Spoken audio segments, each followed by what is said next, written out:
done, just sing this song. So wrap me in plastic and make me shine. We can make a dollhouse, follow your design. Saya akan menggambarkan sedikit apa itu manajemen pendidikan. Manajemen pendidikan merupakan pandangan bagi orang-orang yang terlibat di bidang pendidikan tentang seperti apa peran manajer sekolah, yaitu kepala sekolah. Kepala sekolah dalam menjalankan tugasnya untuk mengatur dan mengelola sekolah didasari oleh nilai-nilai kebenaran, baik pada tataran praktis maupun teoritis. Manajemen pendidikan adalah kajian ilmu tentang proses kerjasama dalam rangka mencapai tujuan pendidikan yang berkualitas. Proses bagaimana seorang kepala sekolah mendayagunakan segala sumber yang ada, baik material maupun sumber daya manusia, guna menunjang proses penyelenggaraan pendidikan di sekolah. Manajemen sekolah dikelola berdasarkan substansi kurikulum, peserta didik, sarana dan prasarana pendidikan, tenaga pendidik dan kependidikan, hubungan sekolah dan masyarakat, keuangan sekolah, layanan khusus, pengelolaan kelas, budaya sekolah, dan supervisi pendidikan. Agar pengelolaan pendidikan dapat efektif, efisien, dan teratur, maka diperlukan manajemen pendidikan yang baik dengan sistem manajemen sekolah yang berbasis pada kebutuhan masyarakat pada pendidikan. Manajemen berwawasan pendidikan itu artinya dalam mengelola lembaga pendidikan, misi utamanya adalah memberikan pencerahan bagi semua pihak yang terkait, baik itu peserta didik, guru, masyarakat, bahkan untuk pula untuk memberikan kontribusi kepada agama dan bangsa. Shalom buat kita semua. Saya akan menjelaskan materi tentang rangkuman studi organisasi dan perilaku organisasi. Yang pertama, pengertian perilaku organisasi. Perilaku organisasi merupakan sebuah disiplin ilmu yang mempelajari tentang perilaku individu dan tingkat kelompok dalam organisasi serta dampak terhadap kinerja, baik kinerja organisasi maupun kelompok atau individual. Adapun tujuan perilaku keorganisasian, yang pertama, memahami perilaku yang terjadi dalam organisasi, yang kedua, meramalkan kejadian-kejadian yang terjadi dalam organisasi, yang ketiga, mengendalikan perilaku. Adapun konsep dasar perilaku keorganisasian, setiap bidang ilmu memiliki landasan filosofi seperti akuntansi, fisika, dan lain-lain. Adapun hakikat manusia meliputi pemahaman tentang yang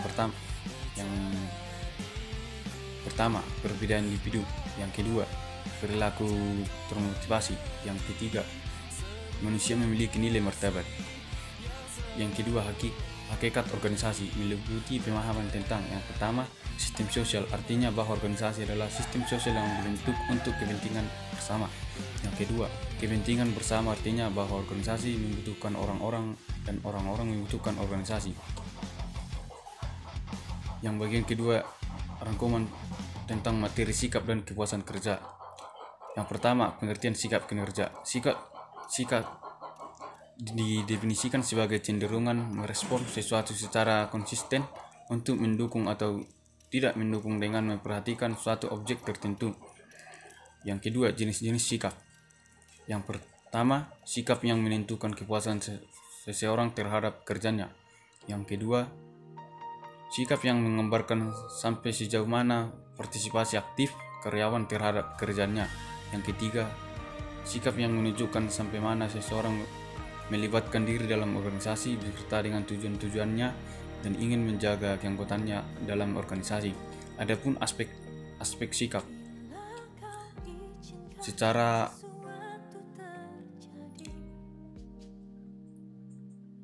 yang dikemukakan oleh James Elmore dibagi atas 3 bagian. Yang pertama, komponen kognitif adalah komponen yang terdiri dari pengetahuan. Yang kedua, komponen efektif adalah komponen yang berhubungan dengan perasaan, senang atau tidak senang sehingga bersifat evaluatif. Yang ketiga, komponen kognitif adalah komponen sikap yang berupa kesiapan seseorang untuk berperilaku yang berhubungan dengan objek sikap. Adapun karakteristik sikap, yang pertama, objek, karena adanya sesuatu yang disikapi. Yang kedua, mengarah, karena setiap objek ada arahnya. Yang ketiga, berintensitas atau sederajat, karena dalam sikap ditanyangkan sejauh mana atau seberapa tinggi rendahnya sikapnya. Yang keempat, berstruktur. Karena dalam sikap itu ada komponen-komponen yang secara terbentuk dengan sendirinya, yaitu komponen kognitif, efektif yang saling menjalin. Bagian kedua, pengertian kepuasan. Kepuasan kerja adalah suatu perasaan yang menyokong atau tidak menyokong diri pegawai yang berhubungan dengan pekerjaannya maupun dengan kondisi dirinya. Adapun faktor-faktor kepuasan kerja, yang pertama kesempatan untuk maju, yang kedua kemauan kerja, yang ketiga gaji, yang keempat manajemen kerja, yang kelima kondisi kerja, yang keenam pegawai atau supervisi, yang ketujuh faktor intrinsik dan dari pekerjaan, yang kedelapan komunikasi, yang kesembilan aspek sosial dalam pekerjaan, yang kesepuluh fasilitas. Adapun konsekuensi dalam kepuasan kerja, yang pertama motivasi, yang kedua keterlibatan dalam pekerjaan, yang ketiga perilaku sebagai anggota organisasi yang baik, yang keempat komitmen organisasi, yang kelima ketidakhadiran,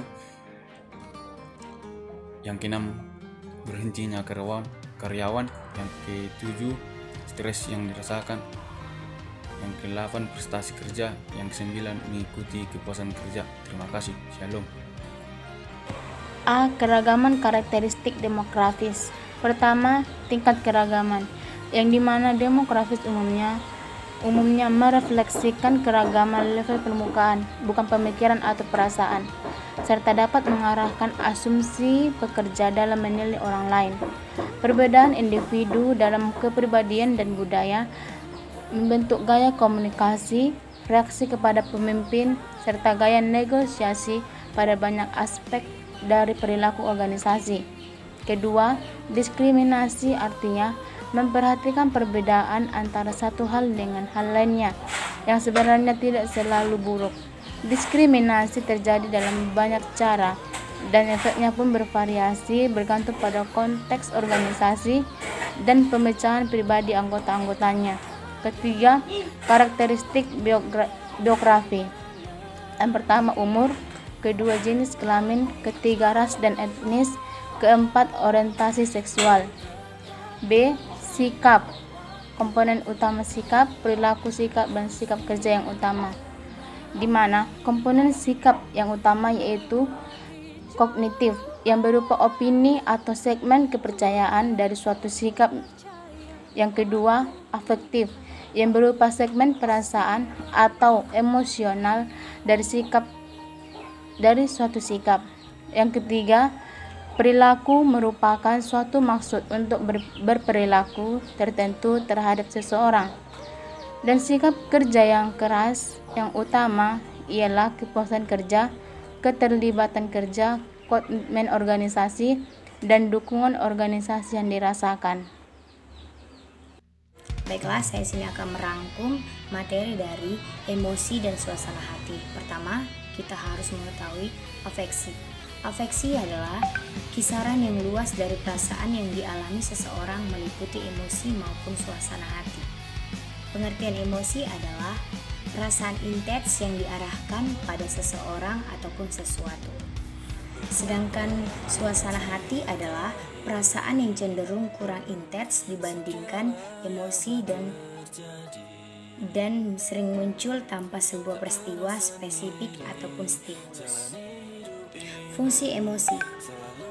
Fungsi emosi bagi manusia adalah emosi memberikan kekuatan pada manusia untuk membedakan dan mempertahankan diri terhadap adanya gangguan atau rintangan adanya rasa cinta, sayang, cemburu, marah, dan benci, membuat manusia dapat menikmati hidup dalam kebersamaan dengan orang lain. Dan sumber-sumber emosi ataupun suasana hati bisa bersumber dari beberapa hal seperti kepribadian, hari dalam seminggu, dan waktu dalam sehari, kualitas tidur, aktivitas sosial, olahraga, stres, usia, ataupun gender. Seperti yang kita ketahui, emosi dapat timbul dalam seorang pekerja. Pengertiannya adalah emosi pekerja adalah ekspresi seseorang karyawan dari emosi-emosi yang diinginkan secara organisasional selama transaksi antar personal di tempat kerja tersebut. Emosi yang dirasakan adalah emosi sebenarnya dari seorang individu. Emosi yang ditampilkan adalah emosi-emosi yang diharuskan secara organisasional dan dianggap sesuai dalam sebuah pekerjaan tertentu.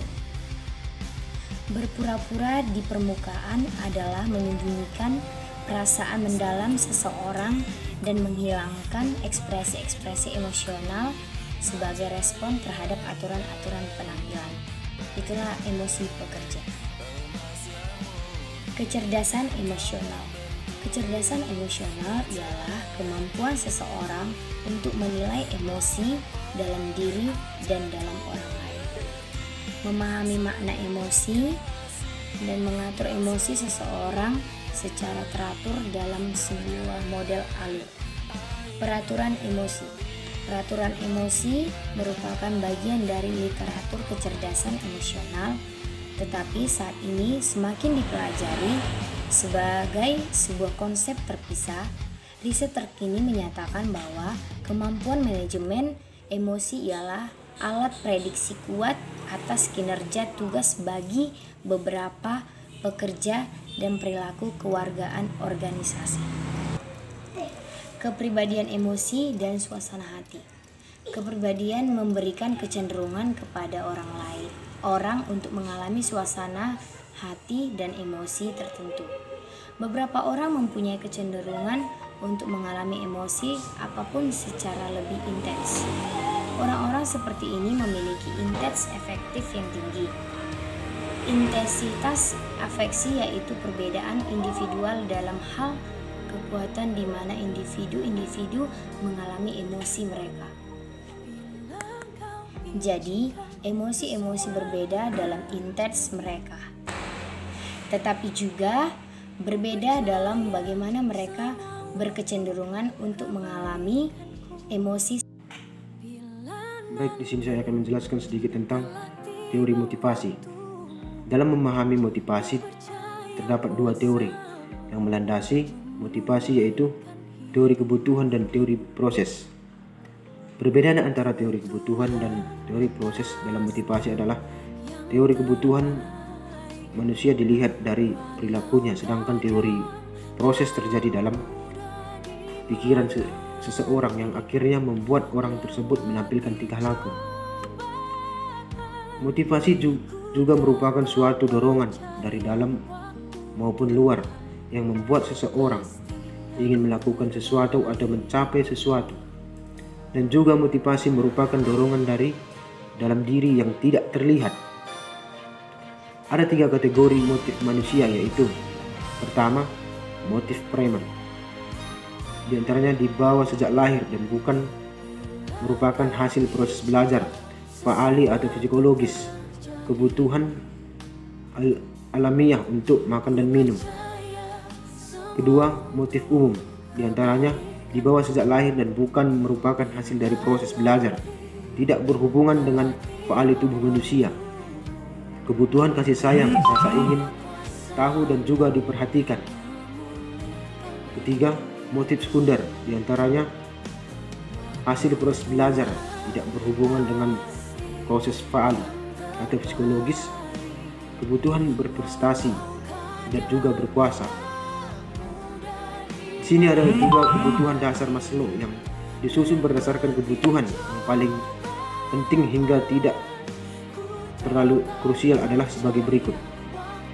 Pertama, kebutuhan psikologis, yaitu kebutuhan manusia yang paling mendasar untuk mempertahankan hidup secara fisik, yaitu kebutuhan akan makan, minum, tempat tinggal, tidur, istirahat, dan udara. Kedua, kebutuhan keamanan dan keselamatan. Kebutuhan ini menampilkan diri dalam kategori kebutuhan akan kemantapan, perlindungan, kebebasan dari rasa takut, cemas, dan kekalutan. Kebutuhan akan struktur, ketertiban, hukum, batas-batas, dan sebagainya. Ketiga, kebutuhan sosial yang mencakup kebutuhan akan rasa memiliki atau dimiliki, saling percaya, cinta, dan kasih sayang akan menjadi motivator penting bagi perilaku. Keempat, kebutuhan penghargaan. Kebutuhan ini menjadi kebutuhan akan penghargaan secara internal dan eksternal. Terima kasih.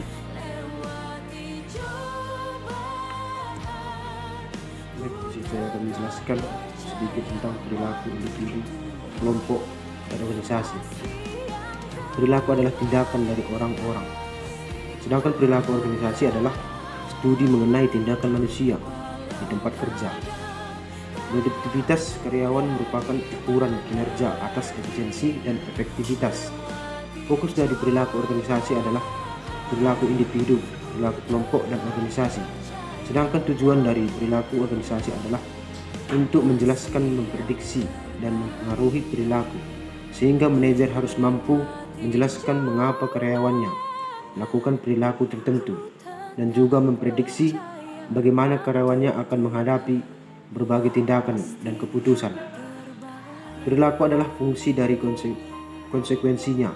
Manajer dapat menggunakan ini untuk menjelaskan, memprediksi, dan mempengaruhi perilaku. Teori pembelajaran sosial lain dan dengan pengalaman langsung. Terima kasih.